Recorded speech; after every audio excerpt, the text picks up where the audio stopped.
Good afternoon, all of you. After a very sumptuous lunch and lovely environment outside, I hope you all promise not to sleep. We have to awake, but depend on learned speakers how they keep us awake.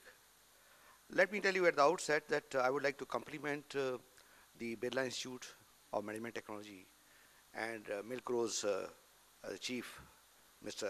Rajiv Karwal, for choosing this particular topic in the sense that marketing.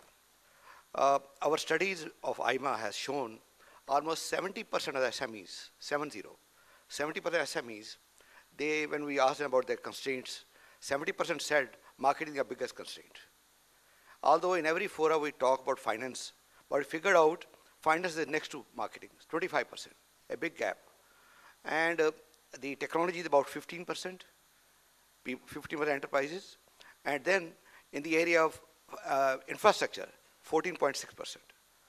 So I think in the era of globalization and in the area where the competition intense, we have to figure out how to support marketing effort of SMEs.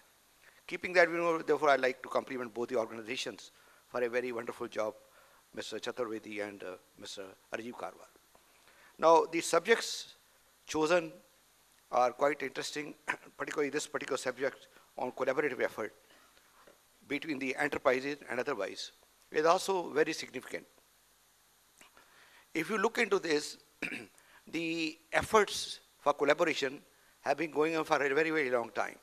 Even in our own country, some of you might recall, the first time effort of collaboration between the emerging SMEs, small enterprises, along with a big company was done by HMT in Bangalore when it was set up, where we have what you call the ancillarization program. The government had put in the policy framework a certain percentage of components need to be purchased only from these ancillary companies. And HMT was the first one in Bangalore to start this, where the infrastructure was provided by the state government, Karnataka government, the machine equipment provided by NSIC, and the know-how was provided by HMT, and what kind of component need to purchase, they were given, but mostly they were engineers hired to work on this particular project. Thereafter, slowly, it has been graduating, where you find the small enterprises have been providing components, services, products to large companies all over the country. And this is how they work together. It's more emerged from that towards what you call subcontracting. And that has become very, very important now. And I think the subcontracting role has been very well institutionalized in our country. And the biggest lesson we learned from the Japanese have a very strong bondage, large and small companies. In fact, once I was visiting on a program, I went to visit a company, and they told me, I said, how do you cooperate with your small enterprises, your suppliers of products and services? He says, oh, we go play golf together, we play cards together, we go have a drink, but we squeeze them. We squeeze them to the extent they live a life, they are alive, so that they continue supplying us. So I think that is the strongest relationship you find practically all over the world that is in Japanese. This thing has been practiced to my extent, to some extent, by Maruti.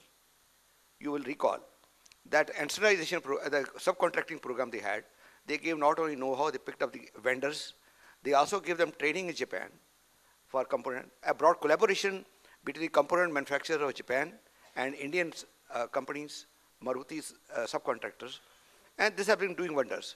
And you will appreciate that we, as a nation, and manufacture auto components, we graduated from a replacement market to a OE market, original equipment supplier market.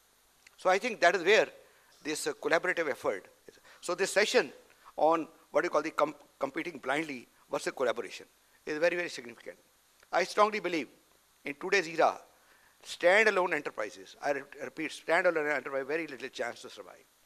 So therefore, collaboration, cooperation together, or maybe joining hand with the exporters, maybe joining hand with a large company, maybe between themselves, SMEs can compete very well. And particularly, I think I'd like to cite some examples also, one or two of them, but I'll leave to the learned speakers, who are all very, very experienced people, and we are very lucky to have such experienced galaxy of speakers with us. But I can tell you The another method is consortia formation. I think NSSE has tried, we did try, and it worked very well indeed.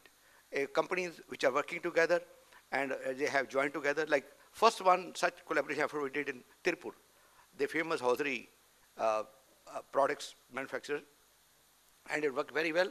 The first order they got was only about 15-20 lakh rupees, and that helped them to consolidate in exports, and they learned how to cooperate with each other, how to get large order, split the order between themselves depending on the capacity to make, and on the similar quality, on the similar kind of specification, then export.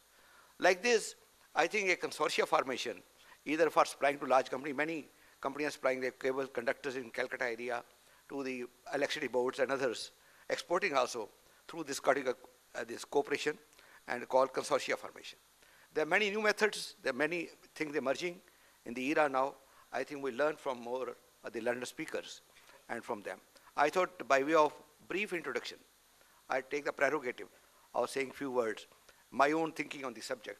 And I think wherever we can motivate SMEs to work together, even the recently, in the last few years, the cluster formation, and Professor Sharma there, he's going to speak on that, where clusters have become an important a method to collaborate, not only technology-wise, and also for marketing of the products. So I think that's what another area which we will be looking at. And even the government, I hope you know about it, they can give up to 10 crore rupees for development of each cluster, 10 crore for each cluster they give for development of a cluster. So I think opportunity, government is also supporting it in a big way, the small, medium enterprise development through cluster formation. So I think we hear more from Professor Sharma. And I take the opportunity and liberty to introduce the speakers one by one. First we have speaker Mr. L.D. Mittal. He's the old hand, he belongs to what you call Sonalika group of tractor making. Their turnover is almost 5,000 crore, and they started the outfit only 50,000 rupees in this thing. I think good for the young people to learn that how from a very humble beginning of 50,000 rupee investment, a company with 5,000 crore turnover has come up. And Mr. Mittal is the one who started this. And I don't think I will introduce him more than this wording. That is good enough to say the tall personality we have among us.